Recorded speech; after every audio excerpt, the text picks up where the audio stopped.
నందమూరి బాలకృష్ణ నటించినటువంటి డాకు మహారాజ్ చిత్రము box office దగ్గర భారీ వసూళ్లను సాధించి బాలయ్య కెరీర్లోనే హైయెస్ట్ గ్రాస్ కలెక్షన్లు సాధించిన చిత్రంగా డాకు మహారాజు నిలిచింది. డాకు మహారాజ్ చిత్రము 18వ రోజు కలెక్షన్లు గమనిస్తే 2 తెలుగు రాష్ట్రాలలోనే 10 లక్షల రేంజ్ల షేర్ కలెక్షన్లు, 15 లక్షల రేంజ్లో గ్రాస్ కలెక్షన్లను సాధించింది. టోటల్ వరల్డ్ వైడ్గా గమనిస్తే ఈ యొక్క చిత్రము బాక్స్ ఆఫీస్ దగ్గర టోటల్ వరల్డ్ వైడ్గా 18వ రోజు కలెక్షన్లు గమనిస్తే మటుకు 13 లక్షల రేంజ్ల షేర్ కలెక్షన్లు, 19 లక్షల గ్రాస్ కలెక్షన్లను సాధించింది. సినిమా సాలిడ్ కలెక్షన్లు సాధించుకుంటూ థర్డ్ వీక్లో కూడా భారీగానే కలెక్షన్లు రాబడుతుంది.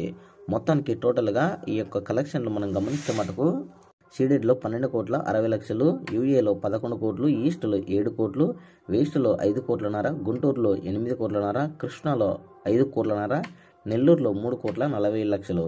టోటల్ ఏపీ మరియు తెలంగాణలో కలిపి 73 కోట్ల రేంజ్ల షేర్ కలెక్షన్లు, 130 కోట్ల రేంజ్ల గ్రాస్ కలెక్షన్లు సాధించింది.